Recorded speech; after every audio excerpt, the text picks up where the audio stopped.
word. Yo.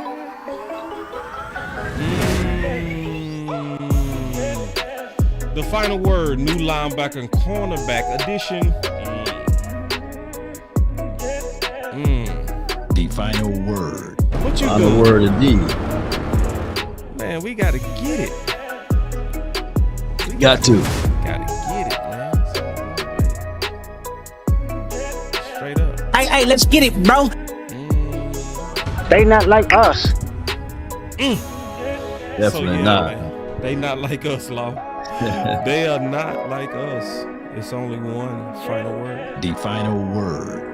It's truly only one.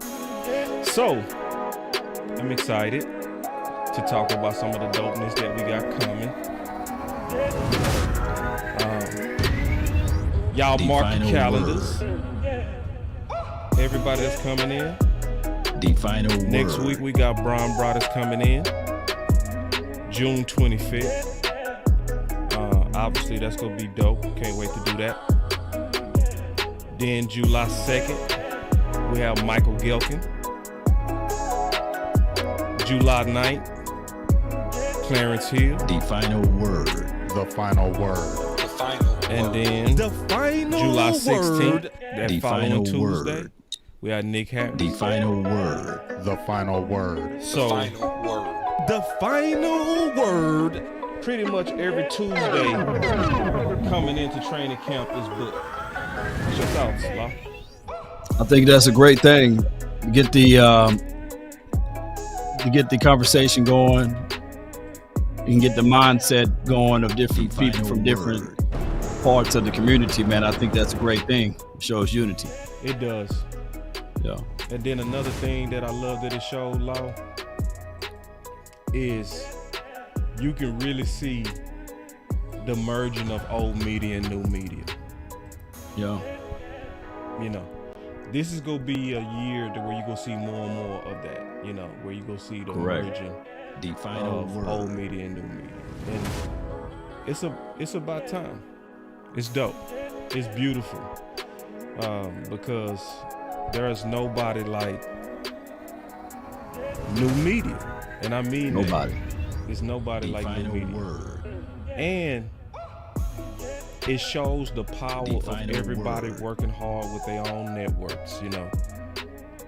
Building the floor of what it's gonna take to have a united voice. So it's just dope, man. Good times, man. Very good times, man. Very good times. The get it. final word. Let's get The it, man. final word. So enough of that talk. Let's hit the button.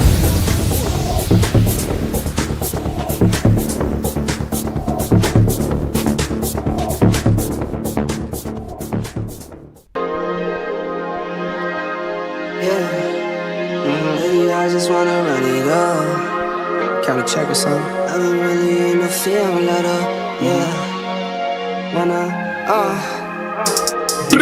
I've been really in the field. Hey, let's get it, bro. I love the feel lately, I just wanna run it up. Don't need no deals, I make the deal. Have to take it to a meal lately, I just wanna run it up. Kinda check a song. Lately, I just wanna run it up. Count that too, count it up, count it up. Lately, I just wanna run it up. Need them ones, I need them fives, need them tens, I need that change. To the safe, got blues inside. Greens and pinks, it's all the same. I still save and roll my change. Take some losses when I play, charge it to the game. I'm with L, yeah, I'm with T Black, I'm with Reverend now. I'm with Bay, yeah, I'm with Jay, yeah, I'm with Chuck and now. Still the same, I switching sides, now it's about loyalty. You switch sides off for the bag, and that's worth more to me. Let's go. I mix Nike with designer, I experiment. You just rock what's on the shelf, and I'm not feeling it. Search for the one, but baby girl, it's nothing real as this. Can't trust a soul, I keep a hammer, call it too legit. I've been really in the field, love the rush, I love the feel. Lately, I just wanna run it up. Man, say. Yeah. What's up with it, Law, man? What's up, man? Hey, we Let's got cook 2 these new balls. signings, man. So even though it is what it is, we got 2 new ones, you know. So we'll talk about that. But go ahead, man. What you been up to? We can go right into the business, man. Let's go. So we got Garyon Conley. Yes, indeed. Okay. Yeah. And Okay. then we got Willie Harvey. You know, we go because I know everybody want to talk about that. So let's just go ahead and get into it then. Let's go. Let's get it. First and foremost, Let's with get Willie it. Harvey, he was the leading tackler in the UFL, and he was one of the best linebackers out of the UFL. So I think the Cowboys are taking a flyer at this, even though he could just be primarily a camp body, but we leave no stone unturned because competition is competition. Of Hey, course, let's we get got- it, bro. We got Damian Wilson out there. Of course, we have Damone Clark. We got Demarvion Overshawn. We getting those demos mixed up. Right. And we have Eric Kendricks, and then we have the what's the assassin name that we got in the 4th or 3rd round? What was his name? Miris, right? We got Miris. Yeah. Yeah. Leo Maurice Miris. Yeah. Leo We got him. I just call him the assassin, the way he kamikaze shoot through there. So we got a lot of We can break linebackers, down. man. Yeah, We a got lot of more linebackers this year than what we had last season. People thinking that they are linebackers playing at 205, that safeties that's been converted to a linebacker. So Right. I think we got true linebackers now, bro. Nah, we do. Yeah, and it shows that Zimmer is going back to some fundamentals. It's Yeah. going back to, and I still don't blame Dan Quinn. It's sad that he got the Right. blame for that. It wasn't his fault. Like, they unloaded the room too much, and they never gave him his guy. My boy Well, Big said, tell us say, never underestimate a black dude named Willie. Willie.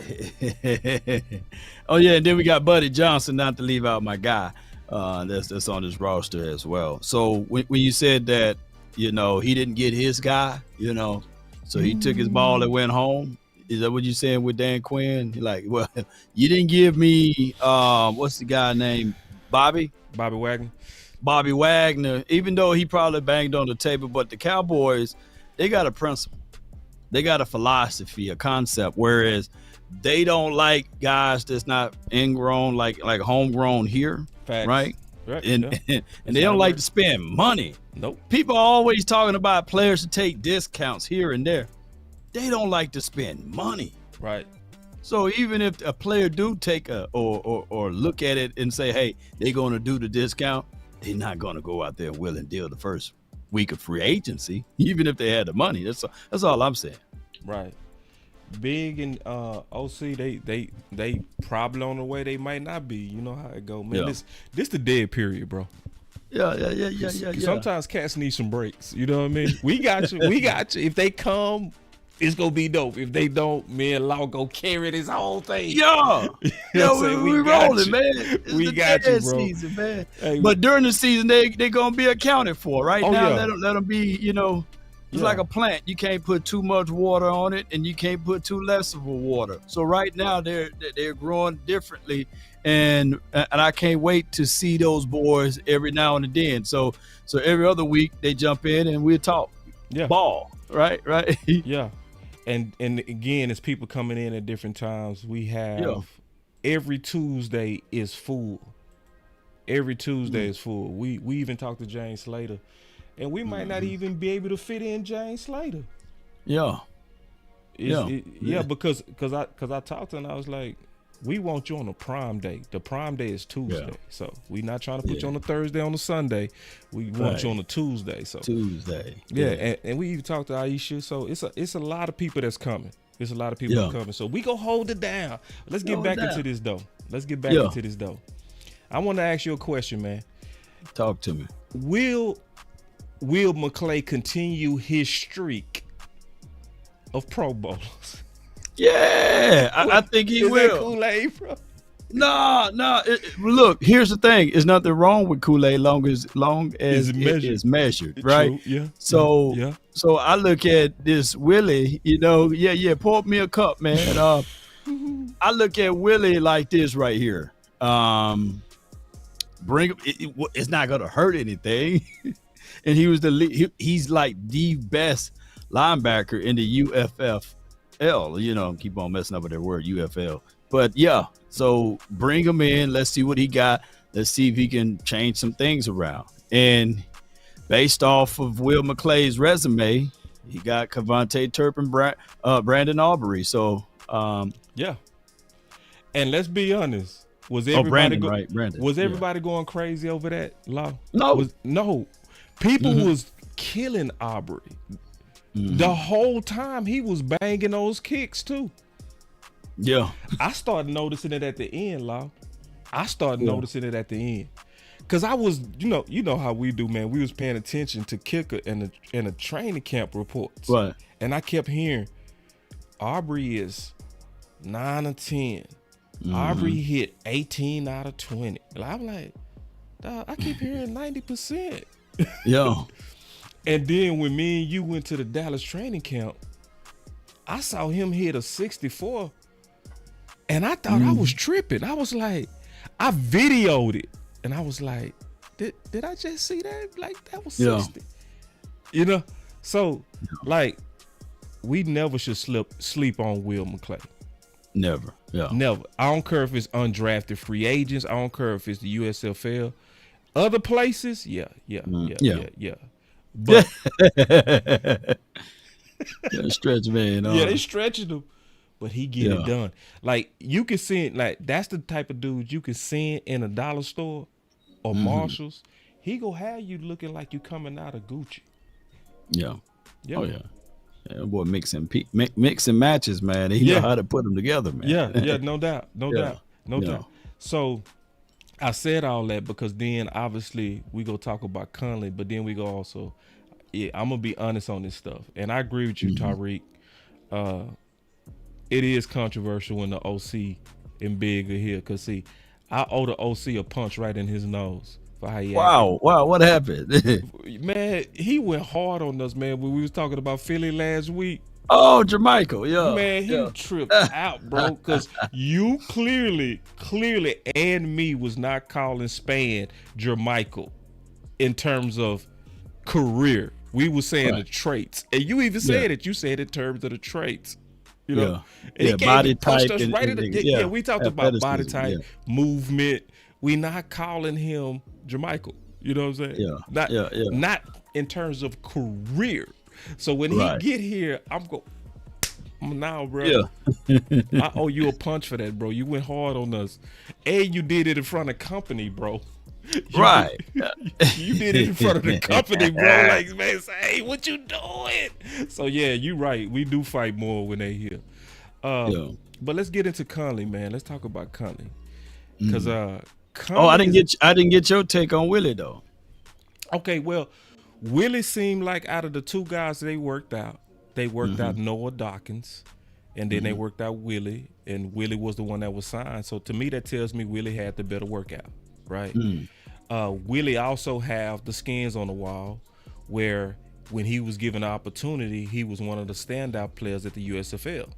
You know, so it just looked like one of those dealt picks, and it looked like one of those things to where Will McClay is real good at getting us emergency bastards. That's what I'm gonna call him. But I'm not quite sure if he's a true bastard though, because he's coming from the USFL, where he might be looked at as a bargain that makes Stephen Jones look smart, where they might actually show him Turpin favor.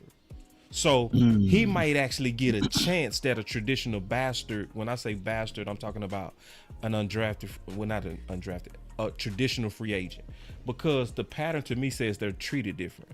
Now, have I broke down this tape? No. So it's one of those things I'm not gonna, like what you say, I live my wisdom too. I'm not gonna do that.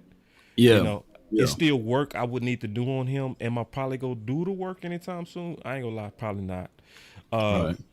But I am happy that somebody that actually was somebody that got the accolades, right? Mm-hmm.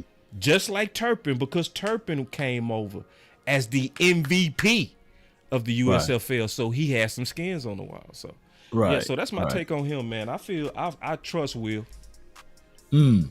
Okay, I like that take. And then he's not completely a new bastard, right? Because he's been touched before with the Browns. So and so is Garyon Conley. He's been touched. Right. I don't know how we can say it any other way, but he's been touched. I'm gonna see how it play out. He's not a virgin to it. Yeah, so, he's not a virgin to it. Yeah, So then they worked out DeAndre Baker, right? Right. And then they worked out Conley. Conley was the one that was signed. So similar, that says that Conley probably had the better workout, the better visit. They felt better about him, which says to me, as they was going through the Marshall's department store, they picked the better shirt. I thought you were gonna go with shoes, man. Oh no, I'm getting to that. I'm being nice right now. Oh, Boss got something to say about them shoes. Yeah. I'm just being nice. I'm starting off nice. I got something to say, bro. When you look at your dress shoes, do you pick the ones with the laces in, or do you get the ones that without? It depends. It depends on the leather, right? It depends on the style, the fit. Style. Does it match a belt? Does it already match something that? We talking to boys. Some of them people, that are listening in right now, they don't understand. Man, we over their head, belt, bro. You know what I'm saying? Oh my goodness. Shoes. It's the shoes. Don't get me started on them shoes, because I'm getting to them shoes. Okay. Because I'm gonna go ahead and say it. We doing a lot of. Go ahead. No, go. Be nice. I'm gonna be nice for a second. Nah. These two pair right here. We will see what type of kind of caliber of shoes these are. Whether they are sports or whether these going to be things that you're going to put into like the what's going on? Let's look. Say hey, wave to the camera. Yeah. We're going to see whether or not we're going to make these shoes like dress shoes, or we're going to see if these some hooping shoes, or are these some football cleats. We'll find out in a few, y'all. Yeah. Somebody said the laces don't match. Don't worry. We'll figure it out. So I'm going to go ahead and get down to it, man. I talked about this. I did a whole show on this. No, we got a show. No. If she go steal the show, we got to let her go ahead and steal it. Go ahead. Yes, indeed. Hold on. She ain't gonna say much. All right, here we go. I was ready for her to give us a show. Let's go. All right, here we go. So this is the deal, and I gotta get down to the real deal. Oh, that ain't what I wanted. That's the wrong thumbnail. I did a show the other day, and I talked about, and I said in that show, we got a lot of shirts and hats. I see us shopping for a lot of shirts and hats. No shoes. So when I talk about shoes law, I'm talking about defensive tackle. That's the problem that I'm seeing. I'm seeing a lot of shirts. I'm seeing a lot of hats. I ain't seeing no shoes. Cause they shopping.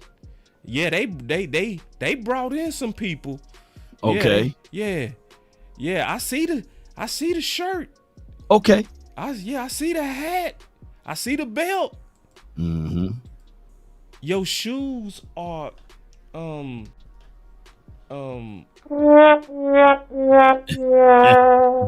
yeah, we still. Oh, snap. So you got to break down the analogy to me of where you looking at shoes, right? Shoes. So break down. I have a notion where you going with it, but I need to be. All right, let me explain it.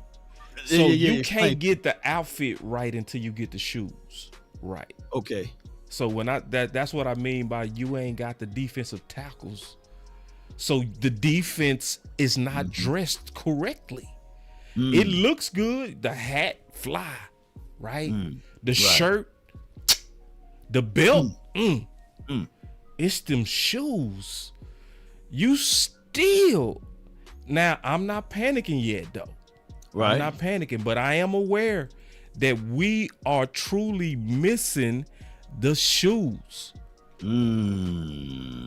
Okay, now I'm following you. Like the shoe game completes an outfit. Right, the DTs. Right. It's the ultimate execution button.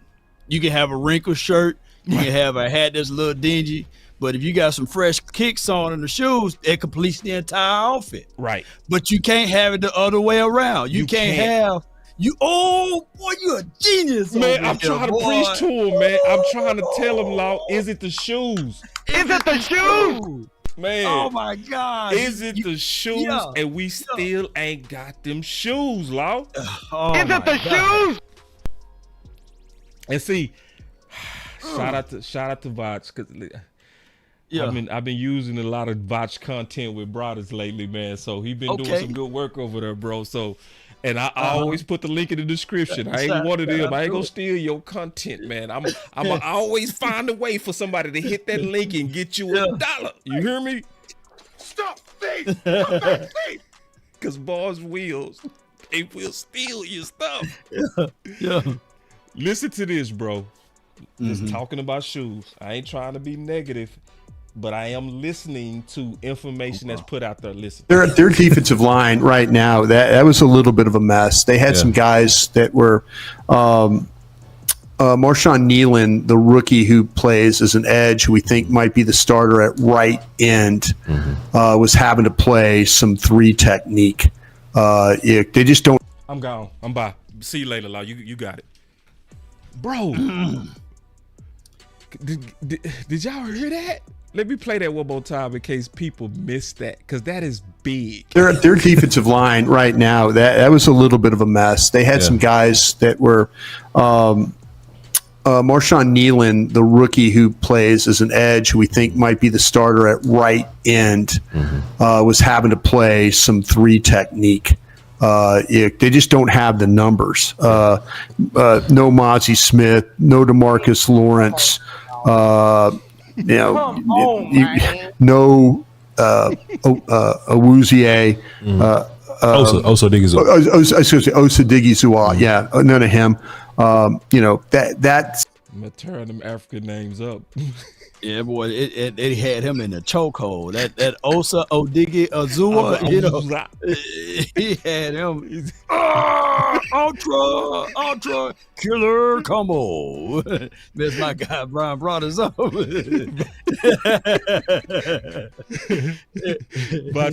Voch had to rescue him real quick. Like, wait, Awuzie. Awuzie. Osadigizua. Yeah, none of him. That's kind of where we were at with this thing. It was not as pretty, when you got Carl Davis in there, and you're also talking about Justin Rogers. He's getting an opportunity to play, which is a good thing. But the edges didn't look great when it came to just. You're like you say, nothing against Duriel Johnson. Sure. But Tyrus Wheaton, all those guys. Tyrus Wheaton, those guys were getting reps. Yeah. That reminded me very much of a team that when you get to training camp and all of a sudden we used to have injuries where there would be 2 or 3 guys banged up at a certain position. Sure. And now you're playing guys and you're just knowing there's no way in hell we could play a game with these guys and be fine. Wow. Is it the shoes? I think it's too soon. Though. It is too soon because they did make us some promises. They did. Hey, and we looking, we waiting for those promises to pay in, because they said that they was going to get a 1, right? They did, in another 3 or something like that. The Cowboys, we are razor blade thin in that department, and people fail to realize, and I hate to bust y'all bubble though, but Osa. This is a contract year for him. So it can go either way. There can be soft holdouts, and there could be some real tangible holdouts. I'm not saying that he's holding out. This is not breaking news, but there's a situation where in your mind, things play, right? And if back in the days, You may have a little pain in your knee and you trying to get something going, and you'll get out there and hustle and bustle, right? You make sure that your name is called. But now when you don't have no more tomorrow and that little pain in your knee, now you're going to hold back a little bit. Yeah. That's how some people think when you got money on the line. Yeah. Nothing is like getting paid early. Right. When you tell somebody, hey, man, you work a 9 to 5, instead of paying you on Friday, we're going to pay you on Thursdays, man, you're going to be happy as all get out, right? You're going to be smiling, right? And definitely when you do get paid, you're going to be like, yeah, man, sure, man, these people care about me, man. Look, they didn't pay me early, man. I don't have to prove my weight over here no more, man. I'm getting paid. Your morale happens, man, different. Right. You bringing donuts, you bringing coffee to the job and all of those things because you got paid. But now they holding your money back. You sitting here questioning yourself, like, this little pain in my hip. Oh, this little pain in my knee. I can't make it today. I can do the chords or something, but I'm not finna do these drills. Right. I'm not saying that Osa is doing that, but dog it, shoot, he got no contract for the 2024-2025 season. So it's different living, man. Yeah, a lot of people got to factor in what you just said, morale. Mm-hmm. They got to factor in morale, and that's a real thing, But I want to get back to the shoes and them promises, though. Because Is it the shoes? we do have some promises, right? So let's show promise 1. Speaking of defense, Jerry keeps talking about different alignment, different structure. What can you share with us about how differently you guys plan to play defensively that could help y'all against the run? Yeah, I mean, it's going to evolve. I mean, we need to let Zim, get his hands around what our personnel is and, how he wants to go about it. He's been, he's been out of the game 2 years, but he's been studying the game for 2 years. Dan was out of the game for a year, and he came back and played defense in a completely different way than he was doing it at Atlanta. I mean, you observe and you see what people are doing that works, but I do think in general Zim's philosophy is he's going to play with bigger guys. We played with he's going to play with bigger guys. Hey. Philosophy is he's going to play with bigger guys. We played with 3 safeties and 2 linebackers, and I think Zim's, from everything we can see right now, he looks to play more with, at least in the run down, first, second down scenarios, playing with 3 linebackers. So, that's a change. But we've been seeing that. Yeah. The picture's been showing 3 linebackers. You posted it on your channel. Let me ask you this, though, boss. What is his title? Stephen Jones. What's his title? VP of personnel. Where if he's the VP of personnel, right? Mm-hmm. And he kind of talk about bigger guys now that's going to be in the picture. Mm-hmm. But he kind of threw the little jabs at Quinn and everything like that. Damn it. He's personnel VP. He should have the ability or the foresight to override a third of those things. He should have been on the phone when he saw that Marquise Bell was out there undersized. And if you are VP of personnel, that's your responsibilities. Those are your duties, right? To get the size of the players in the building so that those particular coaches can do their job and coach up those boys. Yeah, I get it. I get it. I get it, though. We gave us some promises. We got food. We gonna go out to eat. We gonna go out to eat. Then you realize going out to eat is at some obscure place. I'm gonna buy you this. I'm gonna buy you this. I'm gonna buy you this. And then you realize that they own Timo or Temu shopping for you. It's not the same. So there's levels to this, and we got to sit back and we're at the mercy seat of that guy, the VP. We at the mercy seat of him. We are. And see, he go get to his promise. But, and I know, in general, he's big on stopping the run. Not that Dan Quinn isn't either. I mean, everybody wants to stop the run, but, in terms of how you're prioritizing and doing things that give you an opportunity to achieve what you want to be as a defensive unit, some people philosophically are a little different in how they go about it. And not that one's righter than the other. It's just what they do well and how they've had success in the past and how they feel like they can have success going forward. Oh, this wasn't the right clip. That's okay, boy. We ate this one though. Yeah, we ate that whole clip. I'm gonna get to the right clip now, bro. Yeah. Trust me, I got it. I'm Talk about wanting to defend the run a little bit better this offseason. There's going to be some opportunities there at that position as well, to add something, to add some depth and some competition for camp. Talk about wanting to defend the run a little bit better. And see, that's what he was talking about. He was talking about getting some Zimmer what he need before camp, right? And then if you go listen to Voch and Broaddus, he heard the same thing, right? So I'm going to play it. Here we go. That's what they were practicing with the other day. So these injuries that they've got with Mozzie Smith being out and Osa being out, and then no Lawrence, it doesn't make the group look particularly good right now. And so that's something that I think we're going to have to monitor. And hopefully, I was talking with somebody another source in the organization about with Osa's dealing with some things, but I was told, listen, it's May, just let it happen. And by the time we get to camp, things will be fine. And when it comes time to play, things will be even better. Yeah. So we got two promises. So they saying before camp. Now, me and you were saying what? June 1st, right? Right. You got the money. Go ahead. But what did they do with the money now? Come on now. What did they do with the money? What did they do with the money? I forgot what they did with the money. They They brought in 4 guys, right? Well, come on now, dog.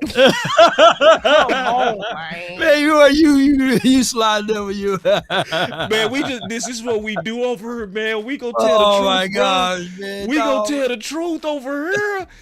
Now somebody else might lie to you, but you painted me into this damn No, corner, I did, bro. bro. Yes, you did. Yes, you did. These are the talks we had, on this Don't show. tell me.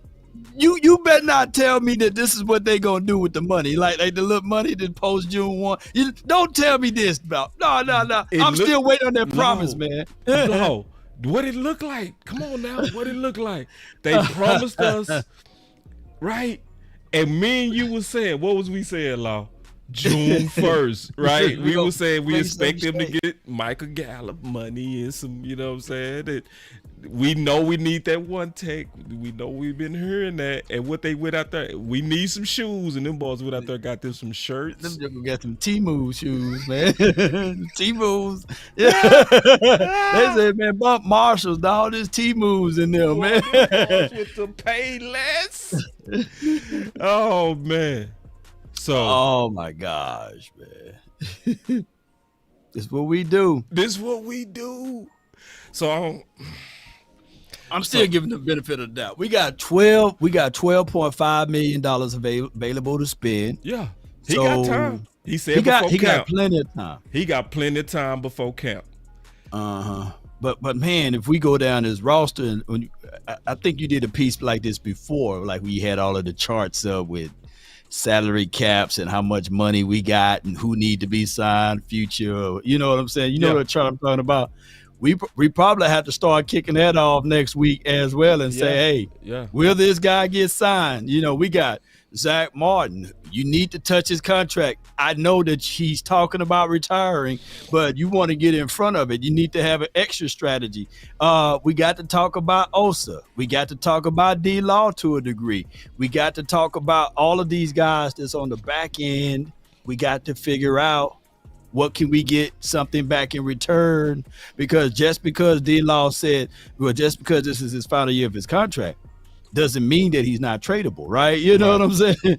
If you really like the guys that you drafted, and then we got to figure out what the world they're going to do with CeeDee Lamb, what they're going to do with Michael Parsons, Dak Prescott. There's so many stories within the story that they can do with this $12.5 million.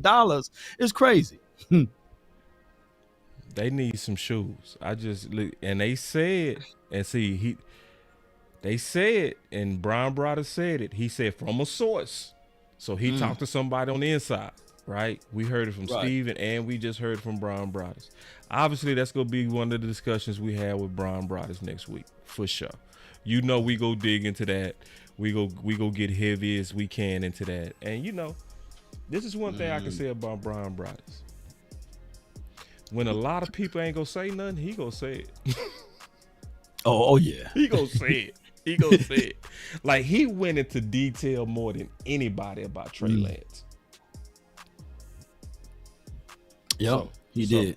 Yeah, you know, yeah. So we go hear some good stuff, man. I'm excited about that. Like, and I'm glad that Broaddus, he's not a water carrier. He will say, hey man, I might get in trouble for this. I like that, you know. I might get in trouble for this. Yeah, that's the thing about him, man. I feel like, he's I see him as that dude he take a risk for the story. Like, I'm gonna tell y'all though. Cause see, it's actually good media to play up Trey Lance. Yeah. To manufacture controversy that's not there. He killed it. Like, he totally kicked it right in his butt. Yeah. He kicked it. You remember last year, or year before last, it could have been around that time frame when Broaddus was saying that turnovers is in Dak Prescott's DNA, right? Mm-hmm. And then you went and brought historical reference, data, empirical information, and he's not afraid to say, shoot, I was wrong. You know what I'm saying? Matter of fact. Yeah. I like that, you know. Yeah. Listen, and I say it different. He'll meet you in the arena. I respect that. He'll meet you. He'll meet you in the arena. He'll like, let's face off on this. Let's talk about no sneak this. No articles writing afterwards, you know. No attacking you. You know, let's talk. Let's talk. Meet me in the square, because you know, me and you know, is a whole lot of people when we have disagreements, they ain't gonna meet you in the square though. See, it's like, no, meet me in the square. Meet me in the arena. You know what I mean? If you got something, but he faced it, and he faced everybody. You know, anybody that had any thoughts on it. So, you know, and let me give Broaddus some flowers on this too. You know, he's the type of person. Right. I want my flowers while I'm living. Okay, hold on, Broaddus, hold on. he's the type of person that's not afraid when you see him in person. If you out somewhere, especially like we had the little rally thing at the Concrete Cowboy, hey, he would get you on a few drinks and then talk. You know, some of our coldest conversations never been recorded, but I'm gonna tell you, man, hey, and then he is him. So I do like that out of his intellect and his skill sets, and as well as his communication skills. Bryan Broaddus is one of the real ones, y'all. Yeah. Hey, let's get it, bro. Yeah. No. I love it, man. I just love all the networking. You know, and I love the way that opportunities come open with people like him.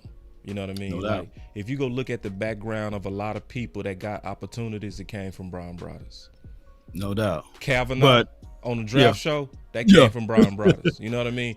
Like, where it's like, hey, this really not your thing, but I see you got a passion for it.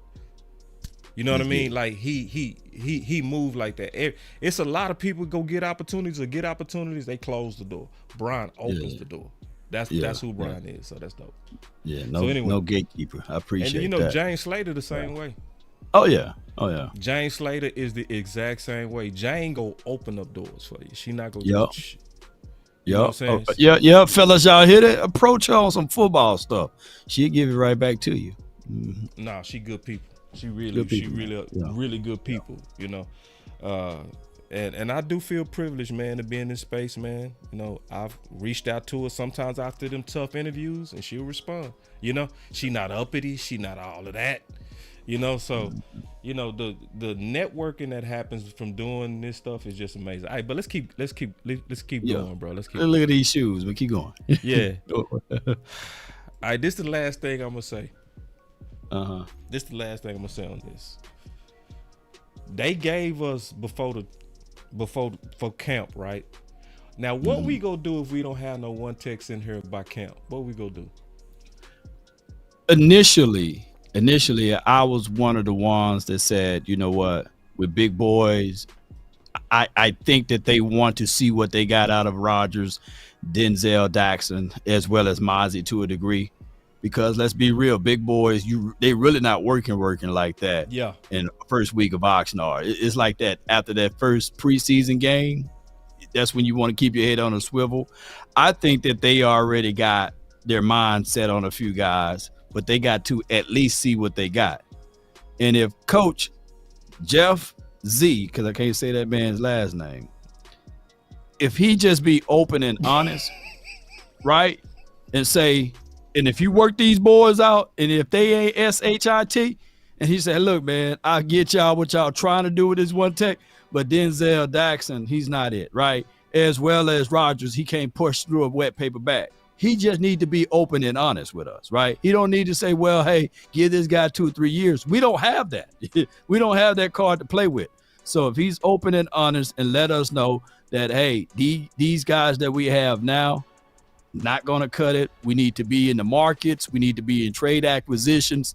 Then we'll know the difference of this team. So look for mid Oxnard week for us to make some movements on that one ticket. If we don't do that, then we never were serious. They lied to us. Yeah, they lied to us. They T-mooed us. Cause Lau, you want me to tell the truth or lie to you? What you want, bro? Tell me what you want. Man, tell me the truth, man. Tell me I need that sticker going. I don't think they. Like, I don't think they listening. I think they already talking. What you mean? Already talking? Talk to me. What you got? You obviously big focus on stop and run. You got you're inexperienced on paper at the defensive line, even with Mozzie. Right. Will the scheme gonna make that much of a difference? Well, I hope so. You know, it's They already talking. That's a lot of doubt showing in your defensive coordinator. They know what they got. And then this is another thing to what Bryan Broaddus said on Voch show. How lean are you in the interior where you got to take your second rounder and have him playing 3 tech at 260? Come on, bro! Like it's already crisis mode. Okay. Now I'm not panicking because I do notice about Will McClay. This is the only reason I'm not panicking. Because whenever they say, "Okay, go get it," he'll come back with it, right? Yeah. All right, we tried our way. Receiver by committed didn't work. Okay, Amari Cooper. Okay. You know, this James Washington didn't work. Nobody said like you, Law. Nobody said Washington. Like, you know, James Washington didn't work. So okay, T.Y. Hilton.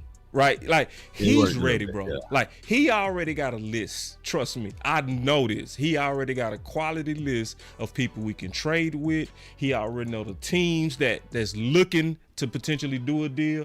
He ready to go. I just think they trying to see their way, you know. But you know, that's my only thing is with it though. Yeah, is they jump out of the airplane and then they check to see whether or not the parachute is there, right? Like I don't like that retroactive. I like proactive. Yes. Ooh, you know, like the Cowboys. My only thing is I think we do a great job of evaluating. I think we do a great job of talent assessments and things like that, and finding those guys.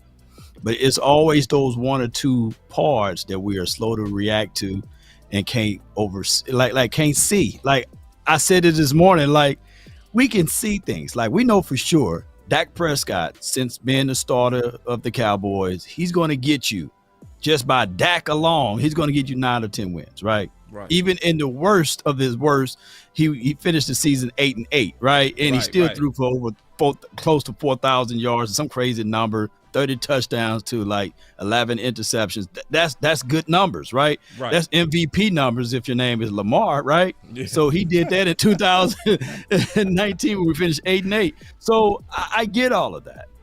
Why don't the Cowboys see the things that we see? Like marry this stuff, man. Marry this with a run game. Marry this with helping out with somebody that can stop the run, right?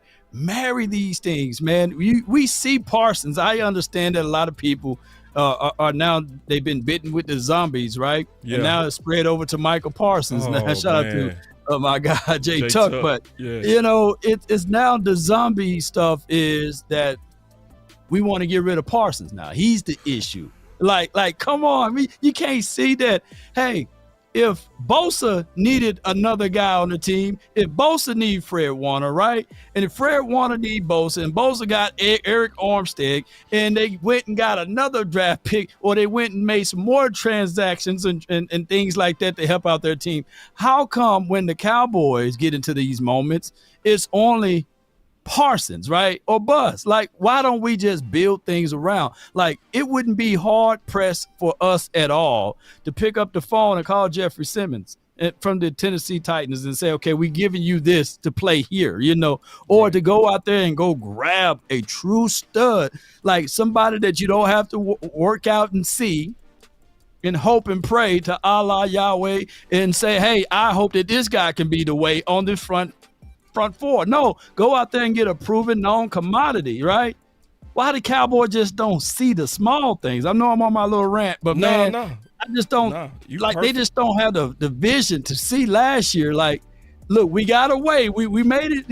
We made it with my guy Marquise Bell, but is this sustainable enough, man, for a guy to be 205 playing linebacker?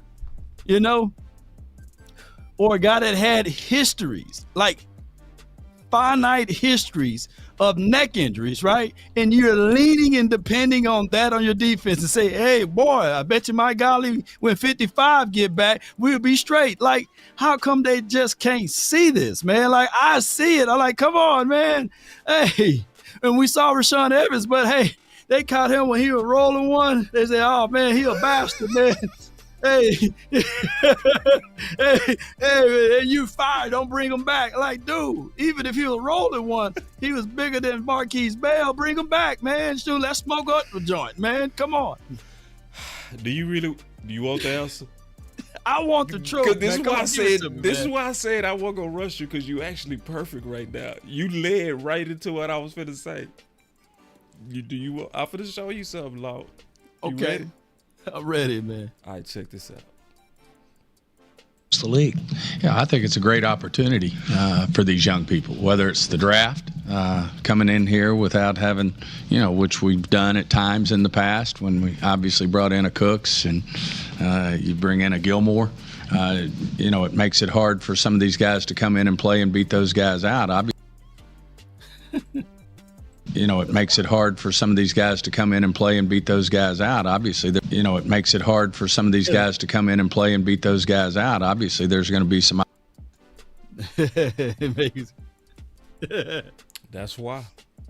In his mind, when you get them free agents, it's making it hard on them young guys to beat them out. Man, that's why I needed to show his words to what you said and what you asked is. He don't look at Evans as an asset. He look at Evans as a progress stopper to Clark. Yeah, a liability. Right. Yeah. He didn't. So free agents is not opportunities to Stephen Jones. They progress stoppers to his plan. His plan is to be able to build this team through young guys, undrafted free agents, drafted guys, and he wants them to develop. So instead of him getting a guy that can make us better right now, he look at them as in the way. Now, how in the world do you look at Brandon Cooks and Gilmore, the way that they played and said it made it hard for some of them young guys? No, bruh. Bland was not ready to be what Gilmore was last year. Now, Bland made the bigger plays, the explosive plays. But when it came down to who is going to stop A.J. Brown, we need one guy to do it. Who did they call on? Who is going to stop this DK Metcalf? Because he giving us fits. Right. And they don't have the foresight. They don't have the vision to see that some of these damn quarterbacks were like, I'm gonna test Bland before I test Gilmore, right? So damn, Bland me, you know, he burnt me over there. Okay, all right, I'm gonna test him again. Oh, I got him. So you want that though. You want to have the ability to make it harder for someone. You don't want the path that's easy for these boys. And for the life of me, I'm getting what you're saying, bro. Hold on, I gotta hit your button for that. Can you say that one more time, and then I gotta hit your button right after that for perfect effect? Because it was a perfect statement you just said. You said, "Don't make it what? Don't make it easy for them." 3, 2, 1, drop it. And remember, you're listening to nothing but the best. Let's go. It's time to There's no shortcuts to success, right? And for those who get the silver spoon, they don't know how to get their silver spoon back if it's taken away from them. And I get it. I understand borrowed credibilities and things like that they can lean on from the 90s. But the 90s is over with. That 90s high is gone, baby. And we're sitting back here talking about, hey, it was hard because of Stephon Gilmore. It's quite strange to me. I need for somebody to help me out. Can y'all Google how old Garyon Conley is now, right? So that could be a situation where they're looking at the youth, looking at upside, and they're saying that, okay, just because he's young in this system, he can probably outplay and outmatch what Gilmore brought to the table, right? So that's probably their anger and their thoughts and their philosophy with that. And then when you think of the Brandon Cooks, since he mentioned him, I don't hear them speaking much or a lot of glowingly of Brandon Cooks. I'm hearing Turpin here and there. I'm hearing what's the guy named Tolbert? Yeah. Ryan Flanoy. So they don't really talk as much as they supposed to about Cooks, right? That's what I'm getting. Yeah. What you got, bro? Oh, you was asking me. I was listening. Yeah, exactly.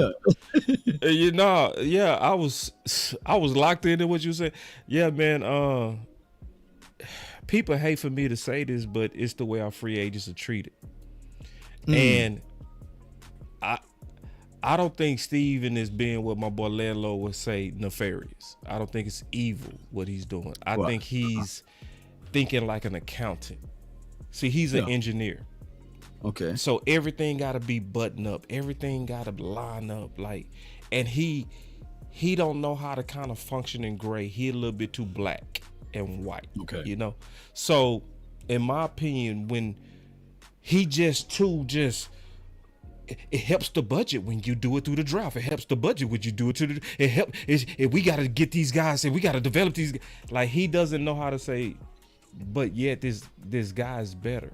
So I got to be flexible against my own plan. I can't worship at the altar of my own idea. And that, to me, what he does, he worships his own idea a little bit too much, to where if you see a Evans that's just better than LVE, then you go with that. If you see a Avion Collins that's just better than your boy Ball, then you just go with that. Because both of those guys was cheap. It was just one was your drafted guy, your guy, and the other guy didn't fit your box. He didn't fit your philosophy, and instead of just adapting, you forced Ball. You know, it's the same thing we ain't see Noah last year. It's the same reason why Evans was gone over some marijuana, but you kept Sam Williams over a marijuana pen and a pistol. Like, the same type of violation, but you keep one, you get rid of the other. Like, it's because one of them fit what you want to build with, and the other does not. Man, that's a good way to break it down, bro. We just need him to be more flexible. Anybody that is just looking out for Stephen Jones and looking out for the Dallas Cowboys, not insulting this man's intelligence, because Jerry and Steven are very smart. Like, you can't have a $1 billion organization and be dumb. Like, period. Right. You can't do what they're doing and keep us as relevant as we've been without any kind of success in over 30 years. And stupid. So they're smart. Yeah, it's smart. Just that tweak yourself some. Like, like you said, don't hand it to these guys. Make them fight for it. Like for example, man, I wish you can go to my top page of my Twitter. And we fight for the wrong things, man. Let me see if I got it. I'm gonna reread it myself. I'm pulling it. Yeah, like our focus point is not just on the boys winning. It's we got our hands in so many things. It's these ML football. You see it? If you scroll down a little bit for me, it says, "Damn, Cowboys owner Jerry Jones take a random shot at Bengals while under oath testifying in the Sunday ticket trial. I'm convinced I would make a lot more money than the Bengals. I'm completely against each team doing TV deals. It's flawed." Ooh. Like, dude, man, you long in the tooth, man, and he's still fighting, man. You know, he's still fighting for more and more resources, more and more money, more and more deals. Like, come on, man. I don't need your focus and energy there, man. When I get by 80 or something, man, I want to be somewhere sipping a Mai Tai on somebody's island, man. But he's in court, he's fighting, and they're not working on doggone CeeDee Lamb's deal. Parsons deal. They just waiting. You know, and I get it. Somebody gonna say, well, you know, this is what they do. But come on, man. Look at the focus. Look at the attention, bro. He's in a full thing. And I'm not even gonna talk about the other stuff that he got going on. I don't want no more knocks at my door. But it's just one of those things, bro, that come on, man. Like, our focus is just everywhere, bro. Damn. Ooh, this is a good one, Law. You know, this got my mind going. I ain't gonna even get started on it. Oh man, I hit the wrong button. That's okay. God dog. Yeah. All right, fixed it. Yeah, man. See, you know, I'm gonna go ahead and go here, bro. I was gonna stay away from it, but I'm gonna say it. What is that?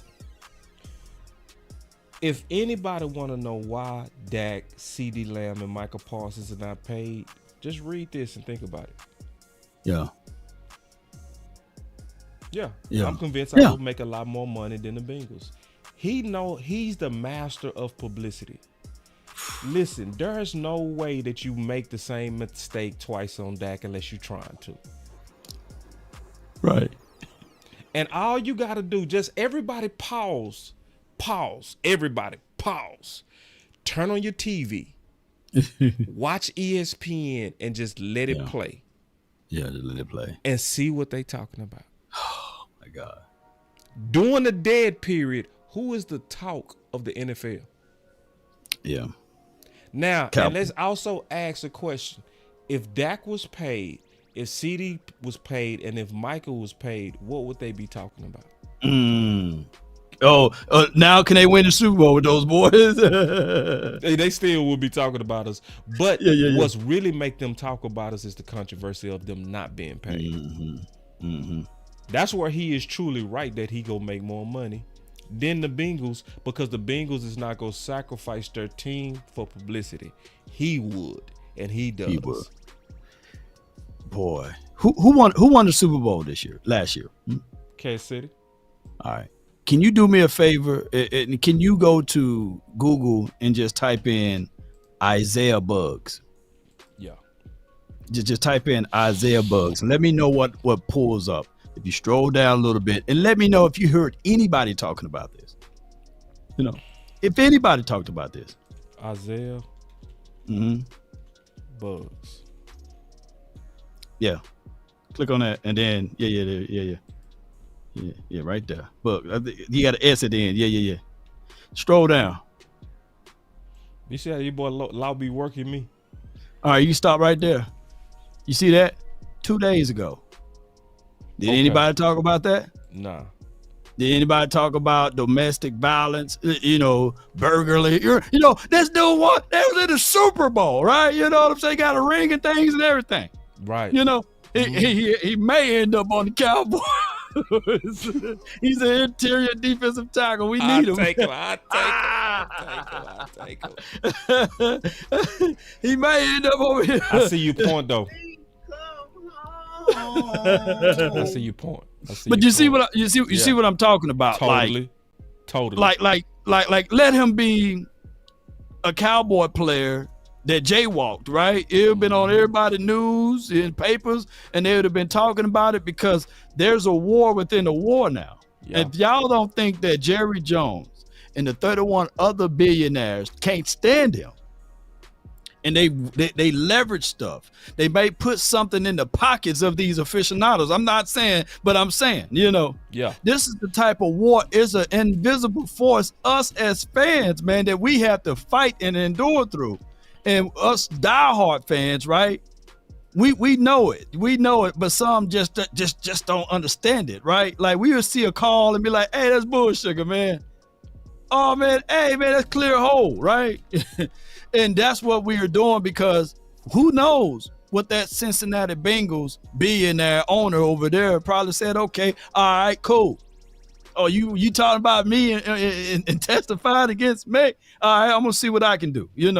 That's what this game is all about. So Jerry Jones, sometimes you can't fight every fight, man. Come on, man, just sit back, chill. This is the richest franchise in the world as it relates to football and beyond. Just chill, man, and live your glory days all the way out, and maybe some good favors fall our way. That's all I'm saying. No, you totally right. You're totally right. So I will conclude what we was talking about with our two picks. Hold on. What happened to my music? All right. Also, our likes are way down. I got 161 people watching, only 93 likes. This is the good thing I learned, though, about people that's on Law Channel and people that's on my channel and people that's on Big Channel. We usually only have to remind y'all once. So we appreciate y'all. Y'all just need a reminder. Go ahead and hit that like button. Let's get them likes up. Appreciate it. But this is my last thing I say on this linebacker cornerback. I do like the Marshalls. Right. We do get lucky sometimes with those guys. They give us good returns. And I do like the USFLs. So I'm not going to be negative about it. I'm not going to be that's the cheap seats. Now we've been hitting some home runs with the Marshalls. Them former greats been working for us.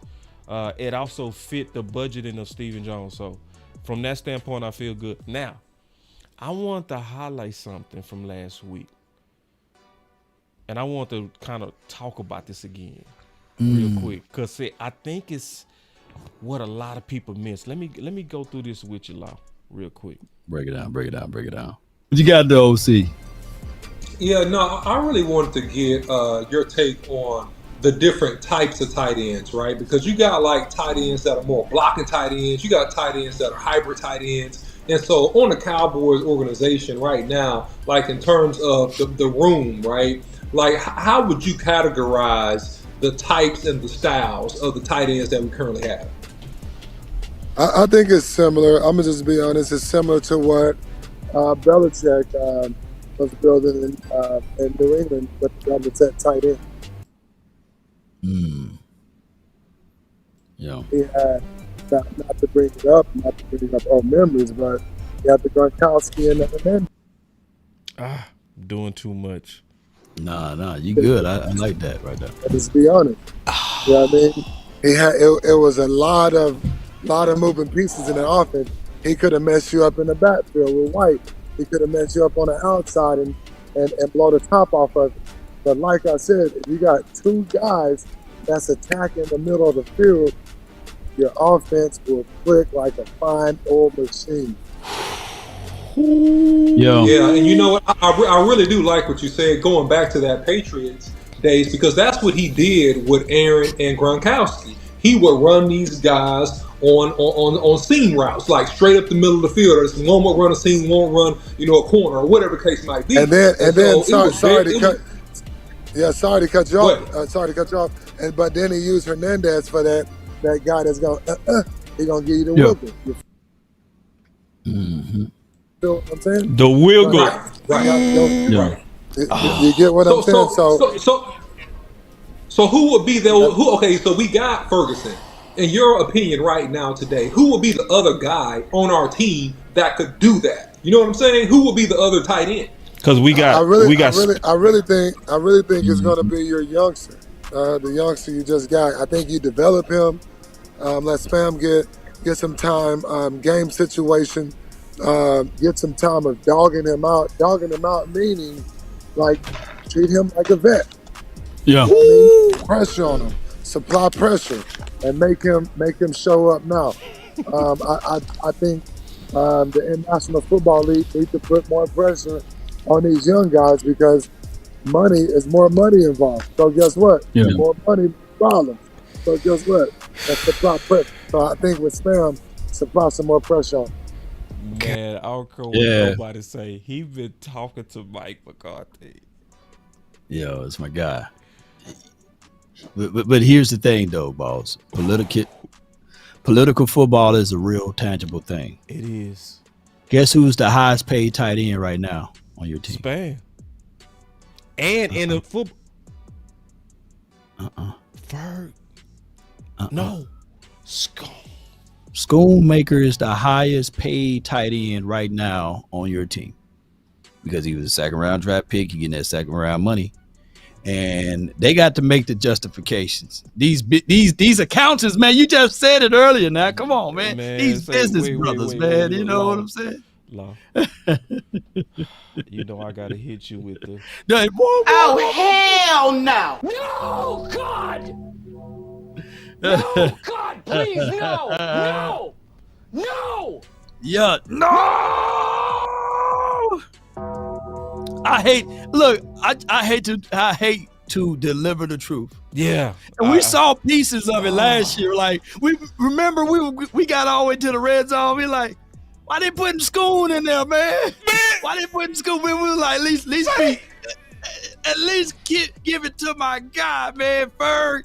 And of course, everybody, he was in the hot seat, Hendershot. He was in the hot seat, bro. But we were like, why they forcing it, man? So if it is a Gronk and a Hernandez, is the inverse. They gonna look at Schoonmaker as the Gronk. The Gronk, I meant to say, I said Gronkowski, whatever. And your wiggle guy will be Ferg, man. You know, yeah. You thought it was the other way. You thought it was saucy. Yeah. You thought it was ice. You sounded ice, like me right now, bro. You know? Oh, you sounded like me. Oh, this hurt. Lord, I was feeling good.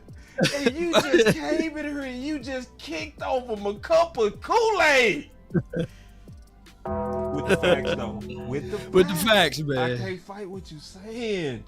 That's why I hate to keep talking. God. But at the end of the day, you got to do the gladiator thing. He can win the crowd. If he win the crowd, and I'm talking about Span and John Steven. Are you not entertained? Are you not entertained? They got to show up. They got to show out these 3 preseason games. They got to make some spectacular movements and stuff like that for even the Oxnard stuff. They're gonna have to do something. Dude, for real, man. No, and see, my boy Common Sense said, treat him like a vet equals running with the ones. Yeah, Let me pull something up. I didn't expect to pull this up. Let me pull something up real quick. And so you know how it is. You know how about flying these planes, Law. Give me 1 second. I'm gonna pull it up though. I'm finna find it right now. Man, it's a show I just did. Promises. Sports, you are the father. Oh, I know I did it. Yeah, it's under my new shows. Okay. You know how it is, man. When you be organizing this stuff, it be in folders. They said like the JV boy, like, hey, man, that's Schoonmaker, man. That's bullshit, man. I feel you, man. You know, but we seen Princeton fan too. I can see Princeton fan. Princeton fan, yeah. It's because Mike McCarthy like athletic tight ends. They've been using him as an H-back. They've been putting him in fullback stuff. You know, for real? Okay. Yeah. I like Princeton though. Big wide body guy that can be in the backfield. That got soft hands. I think that even Okoye, he did the analysis of he like Princeton Fant over my guy 40 ounce. Hunter Lupke. So I can't wait to see what Hunter gonna do this year as well though. Check this out. Let me play Bryan Broaddus real quick. I'm the only one left on the Luke Schoonmaker bandwagon. Let me also say something real quick. I'm not all the way out on Schoonmaker either. I just want to say that.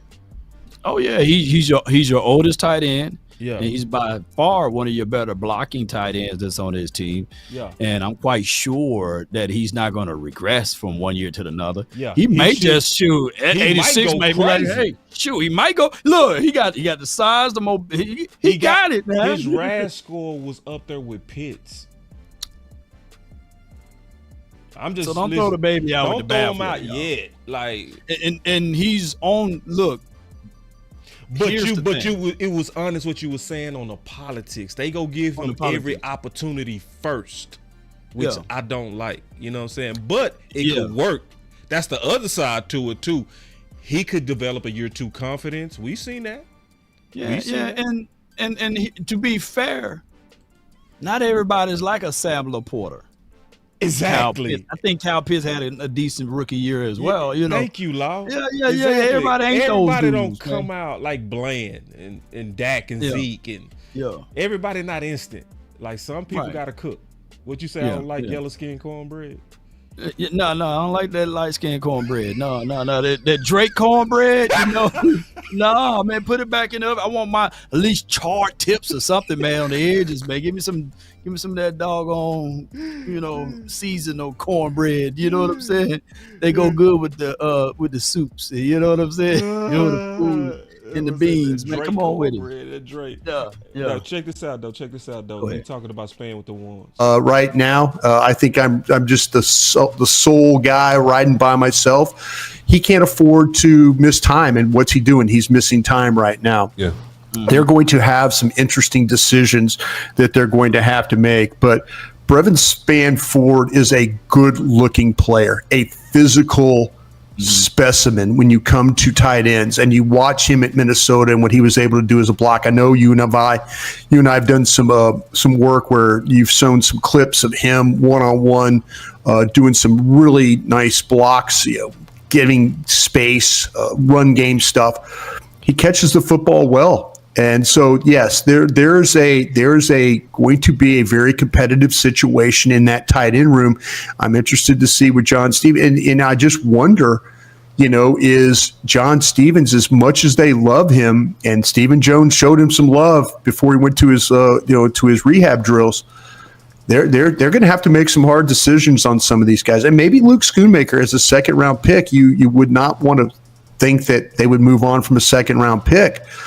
But if he doesn't come back from injury and he's not as good as the ones that are, there's a certain point you could protect the draft, but if a guy's just not getting it done, and I don't know how you keep going that route, but being hurt for him doesn't help. But man, they've got some good looking guys. The thing with Spanford is he was down with the ones working when they call. With the ones. Yeah, like I said, that cornbread got to get in the oven a little bit longer. You see, and that's what Philly said, though. Philly said throw him out there. Yeah, throw him out there. Yeah. So look at them triceps. That boy, his triceps almost the size of steel, man. Yeah. And it's funny to see a offensive lineman with triceps too, though. You know what I'm saying? They finna give that dude a shot, bro. That boy got a full horseshoe over there. Yeah. It's gonna come down to politics, Lau. Yeah. I swear, you right. It's gonna come down to politics. Do we go with the money and the 2nd round pick, or do we go with the guy that Mike McCarthy clearly likes, bro? I think that Mike McCarthy got to move his weight around, right? Yep. And let him know that, like, look, do we have enough weight? Hey, plenty. He gonna have to just let it be known, man. He should have earned some rope back from beating up Kellen Moore, because nobody believed in him, and he took this offense and made it better without Kellen. He should get way more rope. Because because you know what? Ooh, I gotta pull this clip. Me and you was fighting for Mike McCarthy with Jermichael Finley. Last year. When we were saying they need to reset his time. You remember that? Yeah. Because we were saying Kellen Moore. Yeah. And he had to run them optional because you killed it. You killed it. Because that's what Jermichael said. He said, "You good." You remember that? Yeah. Because he didn't know that we really understood them option routes. He was like, what?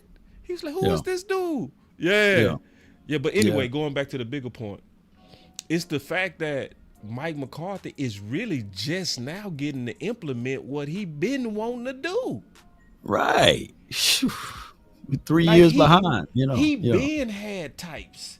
He always had a type of tight end. So, that's why I wanted OC to come in here, because he beat us up too bad when we said Jermichael Philly-ish. And we weren't saying player for player. We were saying athletic style. The type of tight ends that's built and run like a receiver. Who that is right there? I forgot his name. Yeah, that's Graham. Graham. Okay, yeah. Jimmy Graham. I forgot he went there too. Yeah. Bennett. What was Bennett there under Mike McCarthy? Bennett. Yeah, man. Snap! I'm gonna have to go reach out. I'm gonna have to see if we can get Marty B on the show, man. Go get Marty B, man, and I didn't think about that. Is it sure y'all help us out in the chat? Was he there when Mike McCarthy was there? Yeah, he was there. Man. All right. Remember that? No, that is a type. It's a type. It's a clear type. He liked them athletic, route running. That hurt my stomach right there, man. God, dog, boy. Yeah, and the reason why I showed that is because you got to be a certain type. See, you know who Mike McCarthy would have loved? Jarwin. He would have loved Jarwin. He would have kissed Jarwin on the lips. No diddy. Easily. Because Jarwin was that athletic type. He was the ex-former receiver, had some wiggle in his hips. He wasn't as tight. Even did he have him for 2020? Who? In 2021? Blake? Who? Mike. I thought he never got had hurt Blake. In 2020. He never had Blake. He had Schultz. Okay. Yeah. But man, you cooking, boy. You cooking with some grease, man. It's a real type, bro. It's a real type. It's a very real thing. Yeah, and I can keep going and looking at other people in history, man. Almost every tight end that he ever had was athletic, especially. And that's why when we talked to Philly, he was like, man, he need to have the ones that get jiggy with it. Yeah. And Span can do that. It's just that, man, I don't want this dude to leapfrog anybody when he come back from that injury or whatever recovery. And I'm talking about Schoonmaker. Yeah. But I have a gut feeling, man. And when they like you, they like you. Like last year, believe it or not, there was gonna be somebody that hit the chopping blocks, man, because they really like this other guy named David Durden. You know what I'm saying? But he had got hurt. And that's a whole nother conversation. It's a wide receiver. So yeah, those politic games, man, if they like you, they'll figure out rooms to keep you though. Ways to keep you. Man, and see, this is where you so right, and this is where law is scarily right. Early in the season, I remember me, you, and the OC was talking about this. We kept saying, why do they keep giving Schoon the red zone targets? Because we was talking about some adjustments we needed to make. And we was like, give that to Ferg. Right. Why? Yeah. And then as soon as they start targeting Ferg, Dak red zone touchdowns went through the roof. You know what I mean? But you right. They was force feeding Schoon in the early part of the season. It was two people they was force feeding. Gallup and Schoon. And you right. Ooh, and they didn't really start looking at Brandon Cooks until the latter. Nope. People fail to realize that too. Like that little run that my guy Lamb went through. Yeah. It was a smaller run that Cooks went through. And Dak and Cooks, man, they wasn't on the same page at all. I ain't gonna lie to Luke Kane to y'all. On certain games, man, I'm like, it's Dak throwing it to the moon trying to hit him. And for real. And you can tell it was a forced relationship with Michael Gallup because they tried to make that work so much so that they wouldn't look like a fool out of that Amari Cooper deal. That $6.5 million that they saved with Amari Cooper took less to stay, they end up giving that to Michael Gallup, So, hey, they do some crazy stuff with the money. So hopefully, man, this year we will see the Lamb eventually get paid. We'll see the Cooks. But my orders will still be the same. Lamb, Ferg, and then Cooks, and then whoever, you know what I'm saying? Those are my orders for this offense. But if they going to try to do that 2 tight end thing that you mentioned, I wouldn't mind seeing Ferg and Span in that backfield. You know what I'm saying? I mean, if Schoon come on, I'd be cool with Schoon if he take that jump. But if you take that jump. But and you know who else? John Stevens. No. I got one more thing I want to add to this. I want to add something else to this. I'm stealing from Law Twitter. That's okay. Yeah. Yeah. Break down that step back in that release too, if you can, bro. Okay. Yeah. So basically, the West Coast offense is based on feet work and timing. So the whole design is to when he take that 3-step drop, where you see him, if you can count it, it's gonna be a 1, 2, 3 in that ball. At 1, 2, 3, ball out. It's a timing. Now the thing that I love about it is, first of all, Dak looked like he's in super amazing shape. Man. 2, why is Dak at a tight end count? See, I see something coming, bro. I really do, man. I see something coming. You know what? There's another video, though, bro. There's another video. That you got. It's somewhere on the Twitter space. Maybe you click on Martin. I hope he retweeted it. Let me see. But Dak talking to the people, talking about, hey, the tight end will always be the quarterback best friend. You might have to type it into the search box. I guarantee you it'll pop up. I'm trying to figure out who retweeted it. If you type in Dak Prescott, you gotta take it down. Man, you can't just type that in because that Twitter. That Twitter pull up all type of stuff, man. You know what I'm saying? I know, right? It'll pull up some ooey.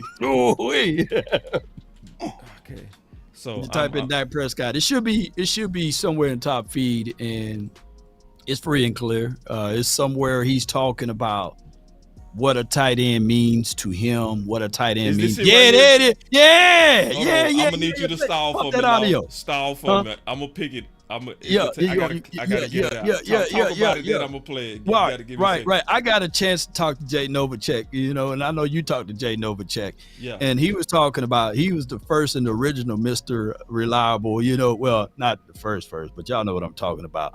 On third down, he was the money down guy. 84, everybody, mama, uncle, cousin knew that it's going to him.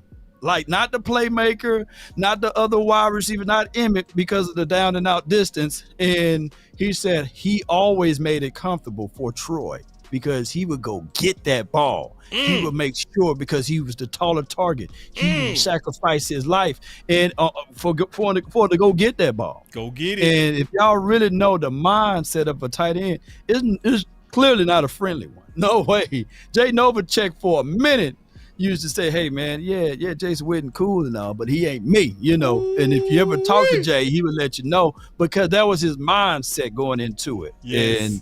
And the tight end, he always looked like, hey, I'm going to protect my quarterback. I'm going to be the guy that my quarterback will always depend on. It's a real, true reason why even Tom Brady reached back to Gronkowski, you know what I'm saying? He said, come with me to Tampa Bay, because I think that they wouldn't have been able to win their Super Bowl without Gronk, Because it's put it like this. When you got a tight end, and y'all on the same page, bro, it's an immediate mismatch between the tight end and the linebacker. Immediate. Or the tight end and the safety, you know, especially if you got the wiggle room. That's why Travis Kelce, you know, it's really a two-man football. And if you got a running back that can get you 3 or 4 yards, that's man, you cook it. Pat Mahomes is living the dream with his tight end, you know. Man, say, listen, Law, man, you listen, you in your bag today, bro. To your point, let me. Oh man, because I think I see what they get ready to do. I see what they get ready to do. Law, hold on real quick. Let me go to this receiving. I showed this yesterday, bro. If you go look at the separation, SEP is separation, right? I showed this yesterday. So Tyreek Hill is 3.3, right? Facts. CeeDee Lamb 2.7. Average yards of separation. St. Brown 3.2, Puka 2.9, which I think is more system generated. Yeah. AJ Brown 2.4. That sound right because he's not somebody to separate. It's gonna get worse. No, and I'm not hating at the Eagles guys, but we were ranked dead last through the series of times when Kellen Moore called those plays because it's never mind. Go, they'll find out. Keep going. So now here we go. The key part is when you start getting down to the tight ends. You start seeing, to Law's point, higher separation. So George Kittle 3.3, right? Then you look at Kelce is 3.7. That's massive. Hell yeah. Okay. Evan Ingram, a lot of people would consider him washed up, but he's not, 3.4. Yeah. Hawkinson 3.1. So you got all these tight ends that getting just as much or more separation than even Tyreek Hill, right? Sam Laporta 3.4. David Njoku 3.5. So McBride 3.5. What's going on? It's what Law said. It's what Law said. It's the mismatch. It's the fact that most of the time those tight ends are going to be going against linebackers or safeties, you know? So when you're looking at Tyreek Hill, you'll say, wait, something wrong with the data. Of course, he going against corners. And he likely going against the best corner. You know what I mean? So when you look at, this is what Law is saying, but this is also, and I'm being honest, that's where I think Mike McCarthy is getting ready to go. Oh, yeah. I think Mike McCarthy, that's why he's been so focused on even reaching for Schoon. I think that reach for Schoon is because he has a vision. He has a vision of what he wants to do. So let me go to this interview that you just, because this is gonna be my first time hearing it. So let me play it real quick and let's get to it. Anticipating. You're not the fastest guy, right? You just said that. You're running against the safety in the corner. How do I know to throw that ball? Unless you give me an indicator, that guy's going to beat you to the spot. So that's where that staircase, right? When the deep over, all those things matter to me, right? I'm watching the defense, I'm watching the back. I'm not asking you to be my eyes, however, some officers that are. But you've got to learn that, right? You've got to go to that, and you've got to get that freedom. First and foremost, it's learning your quarterback. I know it's a tight end, y'all got an offense, every part of it. I would say I challenge you to the run game, right? Pass protection, all that. The next step is truly knowing what your quarterback's thinking when he's throwing you the ball, because you guys are quarterback's best friend. We've got to throw the ball across the middle to the right to take advantage of our matchups outside. If we're not on the same page as you, we don't have a shot. If you have a good tight end, you got a chance to appreciate you, man. Dak. Boss, quarterback's best friend. Yo. And think about this though. And this is what Jay Novacek said. Because I was talking about like the hardest position to know in football, and of course, you know, I was saying cornerback and things like that, and you know, he kind of nudged me, you know, he was like, "Bull sugar, the hardest position to know in football is the tight end." Yeah, because you got to know every responsibility of the quarterback, right? You know, you got to know that. You got to know every responsibility of a wide receiver. And not just that, then he broke it down, fullback responsibility, you got to know that. Halfback responsibility, you got to know that. But he said, last but not least, you got to know the offensive line responsibility. We are the extension of the offensive line. We protect the quarterback, whether it's strong side or play side. I got to know that, plus run routes like a running back, plus block like a fullback, plus catch the ball in the backfield, my brother. You know how he told me, my brother. You know, if he had a little bit more than he might have called me something else. You know what I'm saying? Yeah. And I would have let him, you know, a little bit. That we had to meet up somewhere. But I had to tell y'all, man, that Jay Novacek was telling me that basically you got to have the brains too, to play that tight end spot, bro. And you know, Law, got to have the mindset, man. Law in the brains. I gotta say this too, man, just about Novacek, cause you talk to him. Yeah. And I gotta give my story on this, bro. Yeah. I have never in my life fanboyed until I saw Novacek. Yeah. That's the first time you'll ever see me fanboy. Because Jay Novacek, for those who don't remember, was the Michael Irvin before Michael Irvin for the Dallas Cowboys. Before the Cowboys really took off in the 90s. Yeah. Novacek was that dude. And see, let me tell you, Law, I remember this is because I remember I fell out when he came over there to do that interview with us. And I remember. And I fell out and he hit me like, get it together. And I was like, man, this is Novacek. The only reason I fanboyed like that is because it wasn't about him. It was the fact that it was about my family. Like, we used to sit around and watch the Cowboys together. And we used to always say, if we could get more people like Novacek. And it was like he was the family's favorite. You know what I mean? Mm-hmm. So then when he come over to interview, and I was like, that's the first time I lost it.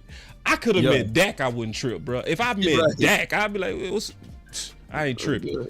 I mean, I can talk to Jerry Jones. I can talk to anybody. But when somebody take you to your childhood, you like, anyway. Yeah. Because y'all breaking down the play too. And I was like, this is Novacek, man. Like, you know, what was that play? Can you remember? No, we was talking about that hurdle he did. The hurdle, the hurdle, the hurdle play, that famous. And I said it was Green Bay. He said it was Kansas City. I said it was easy. And he said, you arguing with me? I said, I said, bro. So the next time I interviewed him, I was cool. Yeah. But anyway, you arguing with me. He said, you arguing with me on my play? So if you were to do like an in-between player, Ferg would be the in-between guy of a Jay Novacek and Witten. Yes. I would say more Witten than Novacek. Because Novacek had them hips. He was Mike McCarthy-ish. Yeah. True. And see, Ferg, and I don't want people to think when we say more athletic, we're not knocking Ferg. No, because Ferg hurdle. Ferg is just an old school dog. That's what Ferg is. He just old school because he's slow. But he a dog. You can't. Wait a minute, you think Ferg slow? He's slow, bro. He ran a 4.81. I know that for a fact. Ferg is slow. He just a dog. You know what I mean? Wiggle separation though. You know. He a good football player. And see, CD Lamb, in terms of receiver, slow. I think, but like this, have you ever seen CD Lamb get caught from behind? Nah, you right. Game speed is different. You right. I see where you going. Ain't no way in the world CD. You right. What he ran, like a 4.5 something? He don't look 4.51. I think he got faster. You right. Yeah, I ain't gonna fight you on that. Cause game speed totally different than them clocks. You right. I ain't gonna fight you on that. Yeah. Short. What do you call it? Short area quickness, man. Because yeah. But you know who Tank Dell was was like that too. Because Tank Dell ran a 4.49. Oh my God, he way faster than the 4.49 when he played. Yeah. You right. So Ferg, his clock is a 4.81. He probably game speed 4.5, 4.6. You right. Yeah, but he looks slow. He looks slow. The craziest thing is, man, I know I'm all everywhere, but man, I want Turpin to get busy though. Ooh. Cause I know for sure that's for a 2.9. Yeah, game and when speed. you see like when you see him practice, like you be like, dog, that dude faster than everybody. Yeah, he just faster than everybody, and you like normally you be worried about little dudes like that get hurt, but normally knock on wood, they normally don't get hurt like that. Yeah, they normally don't. They normally don't. But go ahead, bro. I just want to say one more thing, bro. Mm-hmm. This came from Law Nation. Matter of fact, I'm gonna tweet you right now, bro.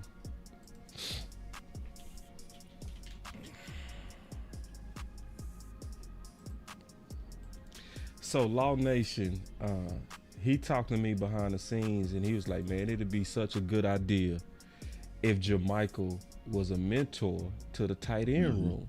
Mm-hmm.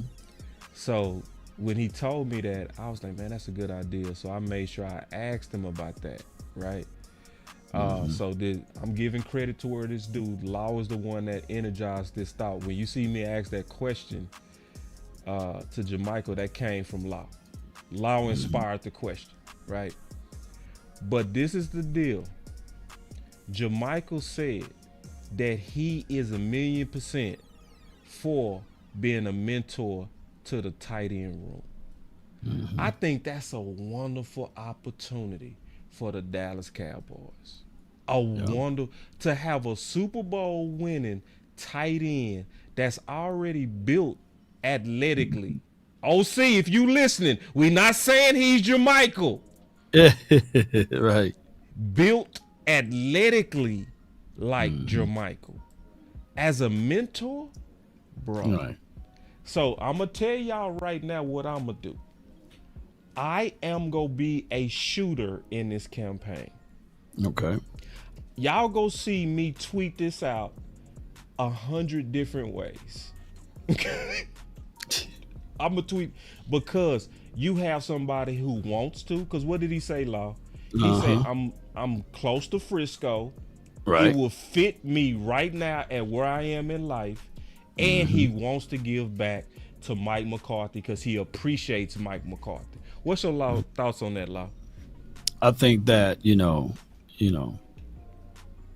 he got the pedigree, he got the information, he got, he can literally go into that room and take out his ring and put it on the table and say, hey, don't you want one of these?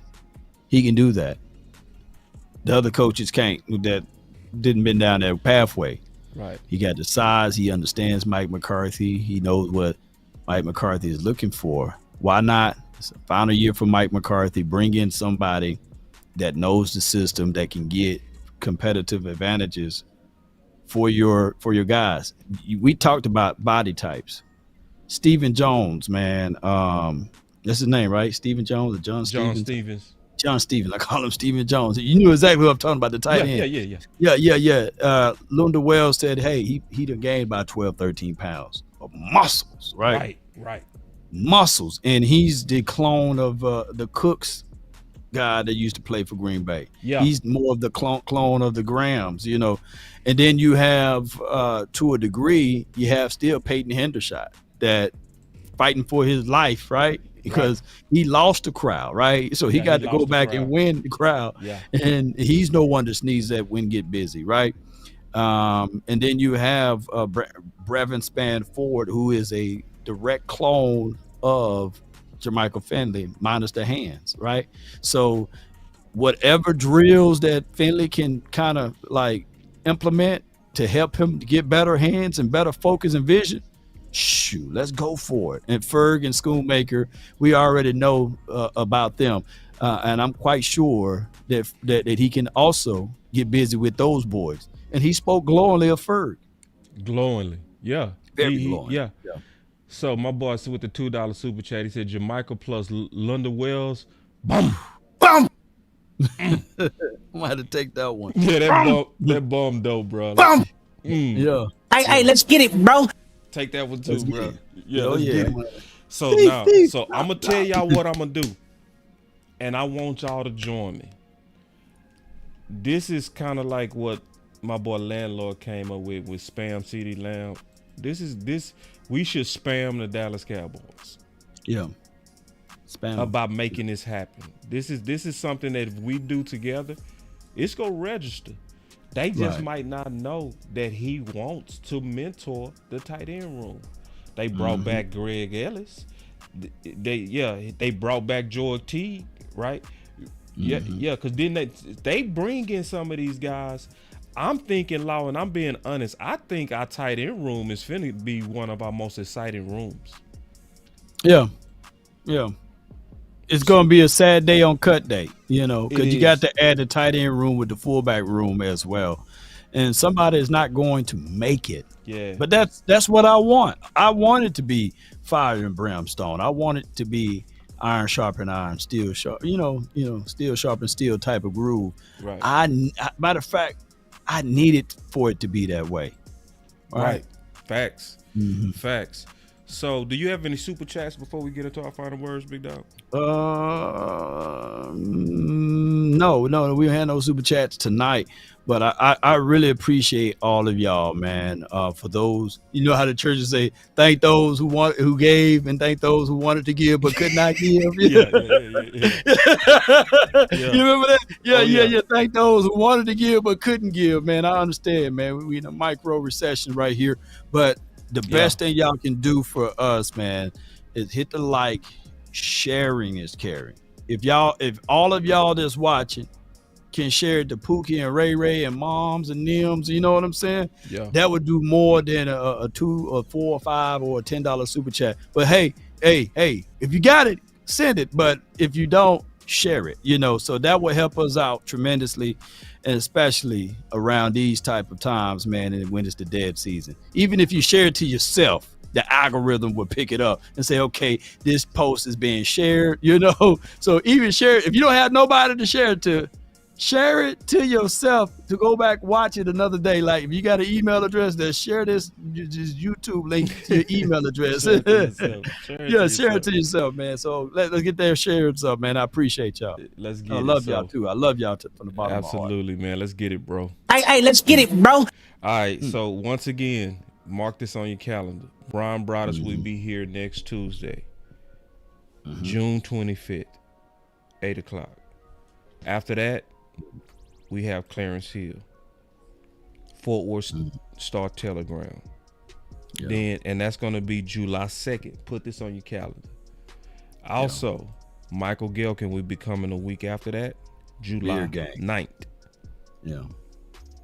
Nick Harris will be the week after that on Tuesday, July 16th. So it's going to get heavy because every one of them are very pivotal to different things. For instance, Clarence Hill was the one who brought in the all-in. It was Clarence Hill that, we going to be able to potentially revisit that. It was Clarence Hill that asked the pivotal question. You obviously big focus on stop and run. So we gonna be able to talk about that. Like, so listen. The final word, we feel we gonna bring it. Like y'all already know, we are getting ready to bring it, and we not done. Not done. We still cooking. We still got some stuff we working on.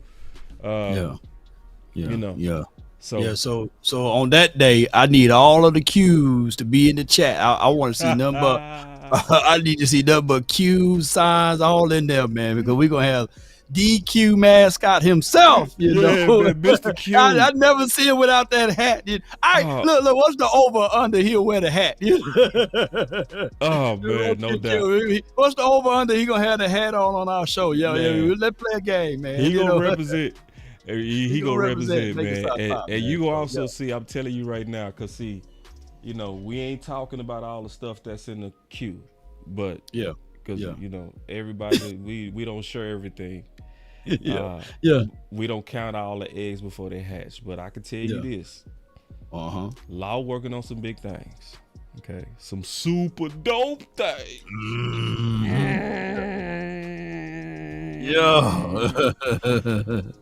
I am also working on some things.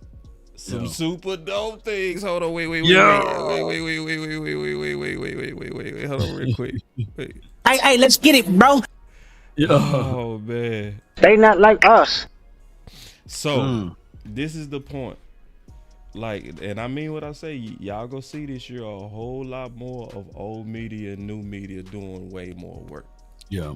And it's cool and it's better, Law, when we are the ones being approached. Facts. So, that means that the gifts and things that we doing is making room, right? Yeah. So these things take time, especially bigger things. You gotta kind of just kind of sit back and digest it slow, but it's for sure coming. What's going on with Big? What's going on with me? Some new things even coming with the final word. Some new things, some brand new quality funk. So anyway, man, let me go ahead and get my final words.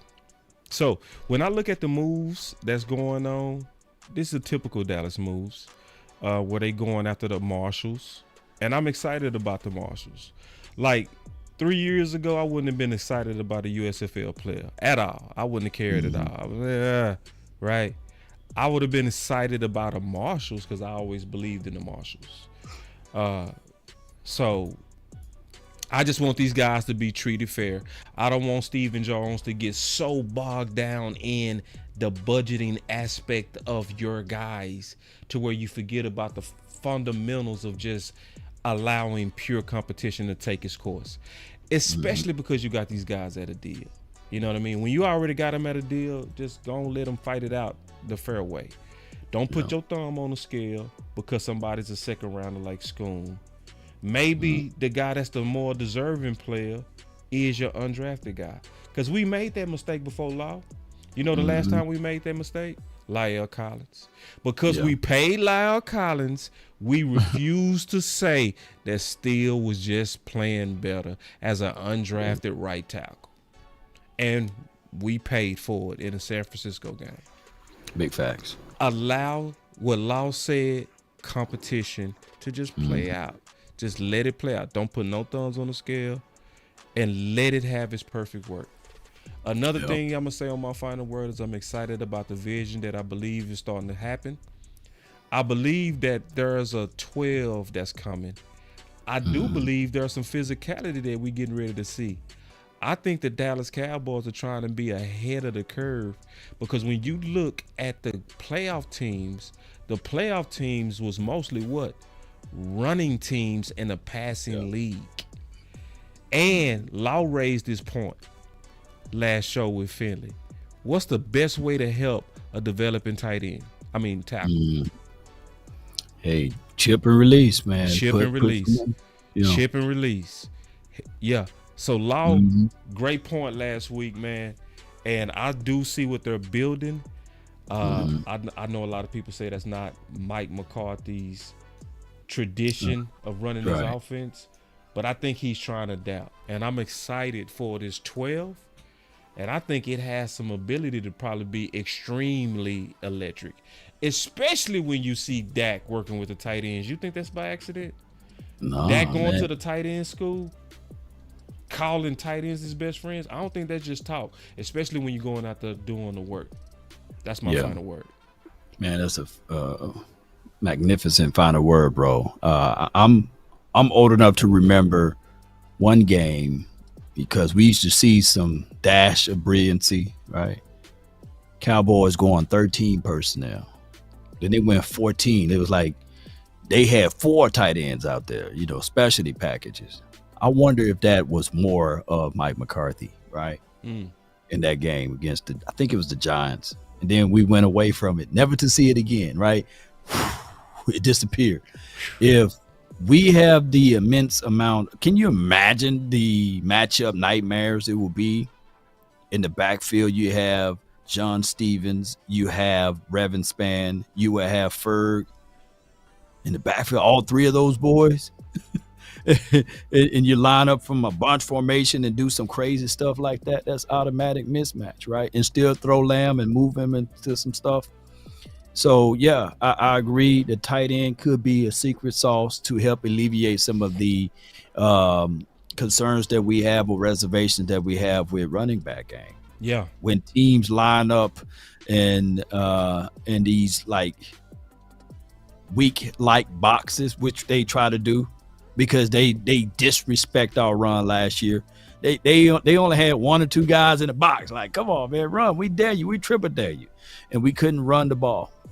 Can you imagine having those tight ends? And then you have to have that safety to be respectful to come down inside, right? And get off the roof. So that's what we're trying to do. Can we have an offense now that can dictate some stuff, right? They can put some commands in this situation. We know, I get it. A third of the people want to say Dak Prescott can't throw. But at the end of the day, you don't get those numbers with the inability to throw the ball all over the field. Facts. So, and people fail to realize, I'm going to say this again.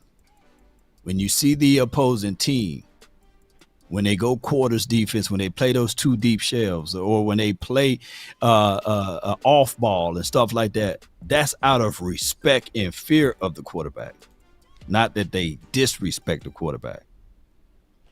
You know what I mean? Yeah. So it's just what it is. We dream for days to have one-on-one to the outside with a loaded box, you know, and these wide receivers can have that situation and the chance to get upfield with a single high safety, middle field closed, right?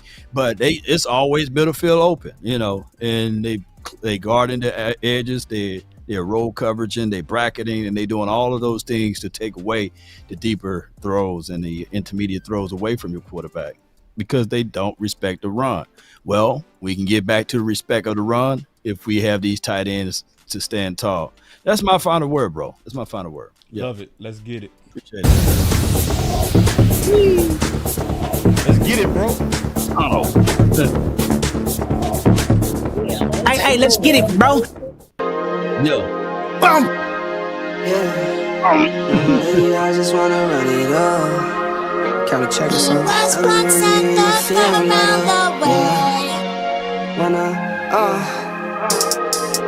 I've been really in the field, love the rush, I love the feel. Lately I just wanna run it up.